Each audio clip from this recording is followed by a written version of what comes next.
These are 27 financial terms every young adult needs to know. This is Intermediate Part 4, covering investing and retirement. Let's get started. Number 1. Stocks. Small ownership shares in a company. When the company does well, your shares can increase in value. When it does poorly, they can lose value. Number 2. Bonds. A loan you give to a company or government in exchange for regular interest payments and your money back at a set date. Generally lower risk than stocks, but lower returns. Number 3. Dividends.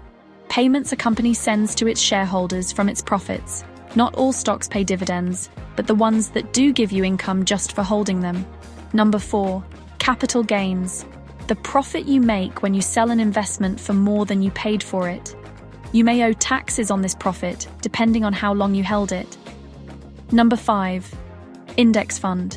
A type of investment that automatically tracks a group of stocks or bonds, like the S&P 500. It gives you broad diversification with low fees and minimal effort. Number 6. ETF. Exchange traded fund. Similar to an index fund, but trades throughout the day like a stock. A popular low-cost way to invest in a broad mix of assets. Number 7. Mutual fund. A pool of money from many investors that is professionally managed and invested in a mix of stocks, bonds, or other assets. Usually comes with higher fees than index funds or ETFs. Number 8. Portfolio. Your complete collection of investments, stocks, bonds, funds, retirement accounts, and any other assets you hold. A well-built portfolio is diversified across different types. Number 9. Diversification. Spreading your money across different types of investments so that if one drops in value, the others can help cushion the loss. The classic rule is, do not put all your eggs in one basket. Number 10. Risk tolerance. How much financial uncertainty you are comfortable with. A higher risk tolerance means you can handle bigger swings in your investment value without panicking. Number 11. Dollar cost averaging. Investing the same fixed amount on a regular schedule regardless of market prices. You buy more shares when prices are low and fewer when prices are high, reducing the impact of volatility. Number 12. Inflation. The gradual increase in prices over time that makes your money worth less. What costs $1 today might cost $1.03 next year. Number 13. Purchasing power. The real-world value of your money. How much stuff it can actually buy. Inflation eats away at purchasing power, which is why saving alone is not enough to build wealth. Number 14. FDIC Insured. A guarantee from the federal government that your money in a bank account is protected up to $250,000 per depositor per bank, even if the bank fails. Number 15. 401k. A retirement savings account offered through your employer.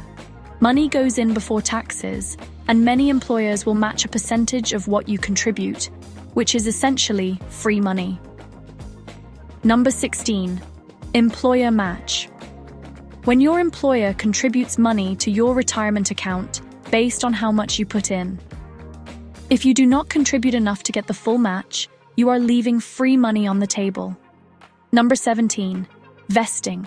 A schedule that determines when you fully own the money your employer has contributed to your retirement account. If you leave the job before you are fully vested, you may forfeit some of it.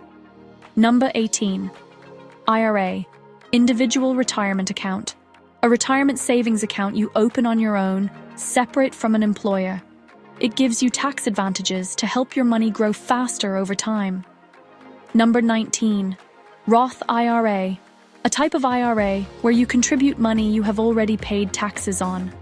The benefit is that your withdrawals in retirement are completely tax-free, including all the growth.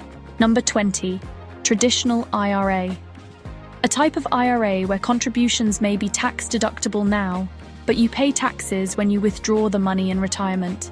It reduces your taxable income today. Number 21. Pre-tax versus post-tax. Pre-tax means money is taken from your paycheck before income taxes are calculated, lowering your tax bill now. Post-tax means you pay taxes first and get tax benefits later, like with a Roth account.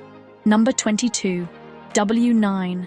A tax form you fill out when a company or client needs your taxpayer identification number.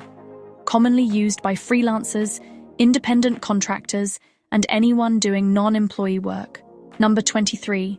1099. A tax form reporting income you earned outside of a traditional employer. If you freelanced, did contract work, or earned interest, you will likely receive one of these at tax time. Number 24. Down payment. The upfront cash you pay when buying something expensive like a house or car. A larger down payment means borrowing less and paying less interest over time. Number 25. Escrow. An account managed by a third party that holds money during a transaction until all conditions are met. In home buying, it often holds funds for property taxes and insurance. Number 26. Mortgage. A loan specifically for buying a home. You repay it over 15 to 30 years with interest, and the home itself serves as collateral, meaning the bank can take it if you stop paying. Number 27. PMI. Private mortgage insurance. An extra monthly fee added to your mortgage if your down payment is less than 20%. It protects the lender, not you, and can be removed once you build enough equity. That's 27 intermediate financial terms, Part 4. In Part 5, we move to advanced level, starting with wealth building and tax strategy. Subscribe so you don't miss it.